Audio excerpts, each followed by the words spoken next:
berhenti ya berantem ya, ini kasihan anak kita, itu kira-kira. Tapi dia jawabnya apa? Udah biarin aja mati sekalian. Tuh Mas Andri pernah bilang gitu. Nah.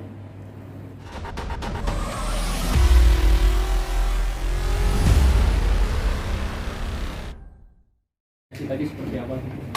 Ya, bismillahirrahmanirrahim. Assalamualaikum warahmatullahi wabarakatuh. Waalaikumsalam. Selamat siang yang berhormat teman-teman media semuanya. Terima kasih atas silaturahminya pada siang hari ini. Tadi alhamdulillah telah dilaksanakan sidang pertama dengan agenda mediasi. Nah, tadi ya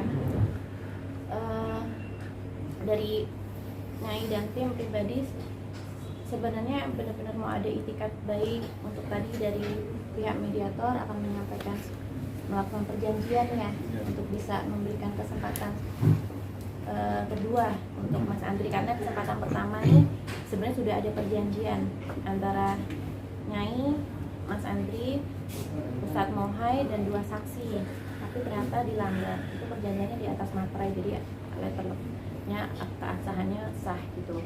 Cuman telah dilanggar, terus makanya tadi mediator menyarankan bahwa akan dibuat lagi perjanjian yang kedua Supaya dimaafin sih. ya, supaya bisa memaafkan Mas Andri.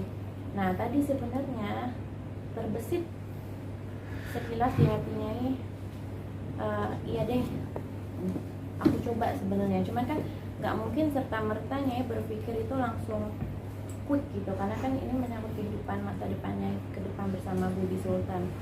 Nah belum Nyai bisa berpikir dengan tenang, yang bersangkutan melakukan suatu insiden yang amat sangat di luar logika gitu, sehingga tadi Nyai sempat berteriak ya, mungkin teman-teman media ada yang dengar gitu, ada teriakan dari Nyai dari dalam, ya sudah malah jadi ngebuyarin semuanya yang sebenarnya masih bisa memberikan spare waktu untuk diadakannya perjanjian kedua gitu. Nah kebetulan juga tadi selain mediator juga ada yang di ruangan itu ketika terjadi insiden ada Pak Andika selaku salah satu tim kuasa hukumnya yang mendampingi pada saat mediasi. Boleh disampaikan? Baik. Pada saat mediasi tadi disarankan oleh si pihak mediator ini agar Nyai memaafkan semua kesalahan Andre dan dicoba membuat perjanjian baru agar Andre tidak mengulangi perbuatannya lagi. Nah, pada saat itu ketika Nyai sengaja melihat ke si Andre ini, tahu-tahu Andre apa tadi Nyai? Pas dilihatnya itu memunyungkan mulutnya, meledek Nyai. Langsung aja reaksi Nyai, langsung kaget, langsung teriaknya ini tersinggung sangat karena bagaimana di acara yang sangat suci itu memediasi supaya terjadi perdamaian, bisa-bisanya si suaminya ini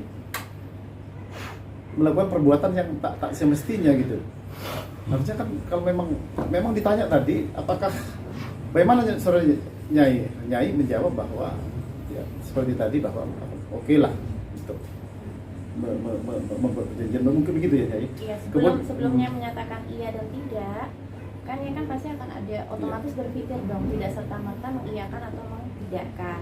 Nah Nyai sempat melihat ke kanan karena lawyernya ketawa-ketawa terus tuh, jadi kayak menganggap sepele gitu loh, padahal di sini tuh serius banget. Terus yang kebetulan tadi mendampingi langsung kan ada Pak Asga, Pak Andika, Pak Kris dan lain sebagainya.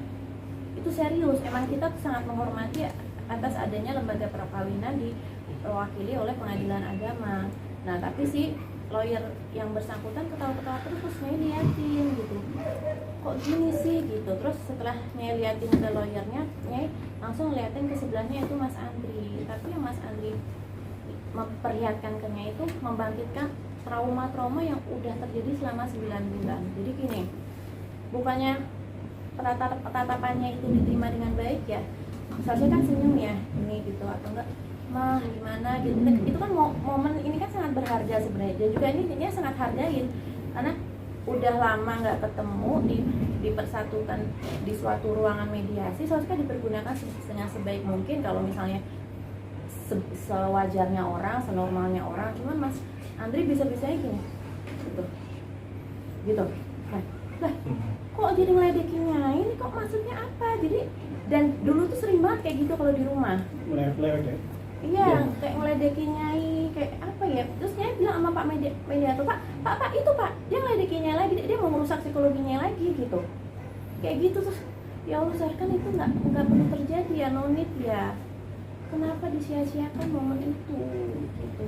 Padahal pada saat ditanya oleh mediator ini kepada si suaminya itu bahwa bagaimana tetap setuju untuk bercerai, ditanyakan kepada si pihak suaminya jawab bahwa ingin memperbaikinya, namun kontraproduktif dengan tindakan yang tidak terpuji yang dilakukan oleh si suaminya itu terhadap Nyai dengan meletek yang seperti yang dicontohkan si Nyai tadi begitu. Jadi memang aneh mediasi ingin memperbaiki hubungannya, tetapi ada perbuatan yang tidak pantas lah diperbuat dalam suasana perdamaian begitu. Dilempar kemana Nyai? Ke Nyai apa? Enggak, jadi kan buku Yasin itu kan ada di tempat tidur. Terus habis itu dengan tiba-tiba dia langsung melempar gitu aja. Terus, Mas kenapa? Enggak, gua mau di sini. Loh, kenapa emang? Kalau misalnya mau dipindahkan, dibawa pelan-pelan taruh di meja. Enggak, lempar gitu. Itu kan ayat suci Al-Quran dan sampulnya foto mama. Stop. Jadi ada permintaan juga dari klien kami ini kepada Andri. Ayo Pak, berhenti ya berantem ya. Ini kasihan anak kita. Itu kira-kira. Tapi dia jawabnya apa? Udah biarin aja mati sekalian. Tuh, Mas Andri pernah bilang gitu. Nah, jadi kalau misalnya dia selalu di media bilang, kenapa Nyai tega membuat Sultan menderita jauh dari dekapan ayahnya? Enggak, malah kebalik. Sultan jauh lebih bahagia secara psikologi, nggak lihat papahnya selalu bentak-bentak mamahnya memperlakukan seperti apa ke diri Sultan aja kan kayak gitu. Terus berkali kan yang bilang kan waktu pas berantem, Pak udah dulu ya berantem, saking segitunya loh, karena berantem tuh udah bumbu sehari-hari, udah makanan sehari-harinya.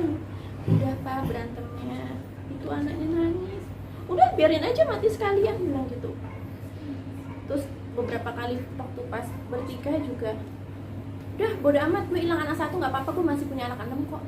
Ya kalau bagi dia hamilin perempuan terus kawin cerai udah biasa ya, jangan samain ke Nyai, enggak apa bisa gitu. Jadi barusan pihak sana bilang sikap cengengesan dan ketawa-tawa itu cuma untuk mencairkan suasana. Emang gimana sih maksudnya di dalam? Nggak bisa Mas. Kita semuanya ini loh sangat hormat, respect loh sama lembaga pengadilan agama, meskipun hatinya hancur. Ya. Jadi kalau bisa bilang cengengesan untuk mencairkan suasana, apa yang dicairkan? Berarti yang bersangkutan benar kan merusak psikologinya biar bisa cair? Enggak. Kalau mencairkan seharusnya baik-baik, ambil hatinya nih. Ya. Ya, dalam suatu mediasi juga sebenarnya lawyer itu tidak boleh mengatakan opininya dia atau ikut campur, itu tidak boleh. Kami tidak boleh ikut campur. Jadi kami tidak boleh cengenges atau ketawa atau apa. Itu urusan Nyai dan suaminya bersangkutan. Tidak boleh itu ada urusan saya mengatakan sesuatu ke Nyai, saya tidak boleh. Apalagi saya ketawa. Saya mengetawakan perkawinannya, itu kan perkawinannya ini bukan main-main, ada anak di sini dan perkawinan muda, ada keluarga yang dipersatukan. Saya rasa tidak etis bagi kami untuk advokat dan itu. dengan notabene suatu hidup rumah tangga ini kan ya oke, kalau bicara tentang finansial bisa dicari, cuman kan kita semua tahu kan yang berkorban siapa in everything, dari menggelar pesta pernikahan, resepsi, sampai mahar, sampai segala macam, sampai endingnya biaya persalinan semua kan ya. Gila, mungkin kalau bagi Mas Andri itu nggak dianggap, abis itu cengengesan ya nggak apa-apa. Nyai nggak main-main loh, seorang wanita yang seharusnya duduk manis atau nggak 50-50 berkorban luar biasa itu kan karena sayang ya, karena cinta, karena pengen punya seorang imam yang benar-benar ngerekuh Nyai, nyayangin Nyai, bimbing Nyai. Tapi kenapa Nyai disia-siain? Tapi di lafalnya dia bilang nggak mau ceraiin Nyai, nggak mau pisah dari Nyai. Tapi kita semua tahu apa yang terjadi tadi, sampai Pak Askar aja shock. Hah, kayak gitunya Nyai sehari-hari Mas, makanannya sehari-hari, lihat suatu bentuk sikap kayak gitu. Makanya tadi Nyai langsung instan banget, langsung refleks Nyai bilang sama Pak Mediator tuh, Pak, dia mau rusak psikologinya lagi. Karena kayak gitu terus tiap hari. Entah motifnya apa ya. Karena tiap detik juga Nyai suruh jual aset gitu. Aku suruh jual aset. Karena dia mau memonopoli otak Nyai untuk membuyarkan segala apa yang kewajarannya dimasuk ke dalam suatu lingkungan yang rumah yang tidak wajar. Jadi untuk mendesak Nyai atau bagaimana, ini nggak ngerti motifnya tuh apa. Tapi kita tadi bisa lihat bersama-sama kayak gimana perlakuan dia ke Nyai, itu di depan Pak Mediator loh, di depan banyak orang loh. Dia bisa begitu, coba Anda bayangkan Nyai berdua sendiri sama dia di rumah, kayak gimana dia memonopoli, memanipulasi otaknya. Seperti apa dan pelanggarannya seperti apa nih? Nggak bisa disampaikan. Isi perjanjian sama Ustaz Muhammad.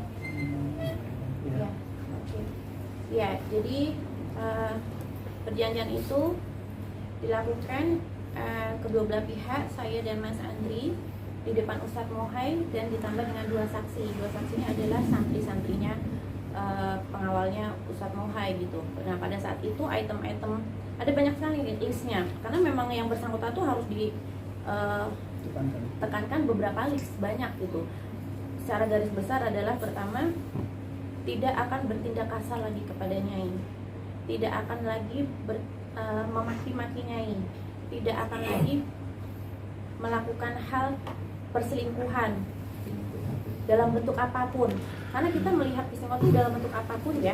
Jadi baik chatting, WA, SMS, telepon, bahkan apalagi ketemu dengan alasan apapun. Yang namanya perselingkuhan kan pasti banyak alasan ya, dengan alasan apapun. Nah, itu semuanya dilanggar. Terus ketika Nyai tanyakan kembali kepada Mas Andri pada saat itu, Mas, kok kamu gini sih sama Nyai? Itu di atas materai, jadi letterlek keabsahannya udah sah.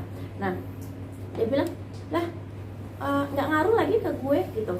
Lu mau nyuruh Ustadz Mohai kayak apa siapapun, nggak akan ngaruh ke gue imam gitu. Oke, Nyai tadi kan katanya Mas Andri menyuruh Nyai untuk menjual aset. Itu aset yang mana sih Nyai yang disuruh yang dijual gitu? Nyai nggak mau berbicara tentang hal yang sensitif ya. Yang Nyai sampaikan itu telah dia sampaikan juga ke Nyai berkali-kali, tetapi Nyai tidak mengabulkan karena apa? Sekarang logikanya aja begini, siapa sih, baik perempuan atau laki-laki, diperlakukan seperti itu sekaligus juga dimintain. Nah, siapa yang mau? Kecuali kalau misalnya Mas Andri itu benar-benar sayang, serius. Makanya kontradiktif terus ya Mas. Kalau misalnya ada tujuan sesuatu nih, meskipun di hatinya tuh maaf mungkin tidak sama ya, tidak sinkron. Cuman kan dia bisa membuat suatu kondisi yang seolah-olah. Nah, seolah-olah itu tetap baik ke Nyai, tetap setia, pura-pura, tetap nice, tetap hangat gitu. Nah, itu enggak. Terus Nyai mau iyain dari mana? Gitu. Jadi tadi yang poin-poin yang paling dilanggar sama Andri itu yang mana nih? Yang poin yang dilanggar, semua dilanggar Mas. Semuanya dilanggar. Nggak cuma yang ada perselingkuhan, semuanya berarti. Semuanya dilanggar. Ya, mungkin sedikit mempertegas, maksudnya suruh yang diminta buat jual aset punya Nyai gitu. Oh, aset punya Nyai. Aset punya Nyai tentunya. Yang rumah di kebagusan mungkin Nyai atau kalau aset itu kan segala sesuatu hal tentang kebendaan, baik itu properti, baik itu bisa kendaraan, baik itu tabungan kita gitu. Sampai berkali-kali suruh nyairin deposito segala macam. Nyai nggak mau, karena ya itu nggak sinkron. Kalau dia nice, meskipun dia pura-pura, Nyai kan percaya, Nyai dengan sukarela. Lah ini Nyai dikatai, Nyai dihina, dicaci maki, disakitin, terus chatting sama perempuan berkali-kali ke gap. Jadi perselingkuhan tuh bisa banyak faktor loh. Chatting pun itu udah termasuk perselingkuhan karena Nyai tahu yang dimaksud orang itu gitu. Nah, terus mau gitu suruh nyairin deposito atau apa, ya nggak mau lah. kan sampai ngumpetin perhiasan. Hah? Sampai ngumpetin perhiasan klien kami ini. Perhiasan diumpetin gitu. Karena udah biasa dia ngantri Nyai ke jual perhiasan tuh udah biasa. Jadi kayak maaf ya, laki-laki kok punya harga diri nggak sih? Gitu. Malah bilang, lu kan masih punya benda, jual aja gitu. Terus tanggung jawabnya gitu. Dia malah sering kadang ngumpet-ngumpetin apa yang dia punya karena ya dia seperti itu. Kecuali bayi, hangat, sopan, setia, Nyai nggak butuh apa-apa. Dan satu hal lagi, coba silahkan ya cek ke Instagramnya, ke media sosialnya. Kita semua sangat serius. Ini semua orang-orang sibuk loh ya. Ya, kita semuanya mbak-mbak mas-mas juga orang sibuk loh. Ini momen tuh nggak sembarangan mbak. Tapi dia di Instagram bilang apa? Aku mah ini senang-senang di atas motor, bukan senang-senang di atas penderitaan orang, senang-senang di atas kelebayan. Kita dianggap lebay mbak. Ini hidup Nyai loh, sampai melahirkan, sampai punya anak loh. Nggak main-main, tapi dia selalu menganggap rendah, menganggap remeh. Tuh, terus dia ketawa-ketawa. Dan klien kami ini sama keluarganya, sama ibu bapaknya, ya kan, diperlakukan sebagai ratu di rumahnya. Tiba-tiba begitu menikah ada kejadian seperti ini, tentu sangat shock sekali, gitu. Jadi ya traumatik ya, ya. Sangat traumatik. Kita bisa ambil contoh yang paling dekat aja. Di situ ada tim YouTube Nyai ya, Mas Agung di belakang. Mas Agung tahu benar gimana perlakuan dia di dalam rumah ke Nyai. Dia aja kaget-kaget. Apa dikit gitu Nyai dibentak, apa dikit dibentak. Itu di depan Mas Agung, coba nanti bisa ditanyain. Padahal sejak kecil Mas, Nyai selalu ditimang-timang, dihormatin, dihargain, dimanja gitu. Terus Nyai sering bilang gini, ya Allah Mas, aku miris banget sih Mas gitu. Tadi di luar pas acara bareng ada orang ngajak foto, ini happy ketemunya pas lama di rumah, ya diinjek-injek lagi, dikasarin lagi, dikata-katain lagi, kayak gitu terus hidupnya ini. Dengan notabene embel-embel imam, gak kayak gitu imam. Karena ada si imam yang kawin cerai 4 kali, semua yang gugat cerai istrinya.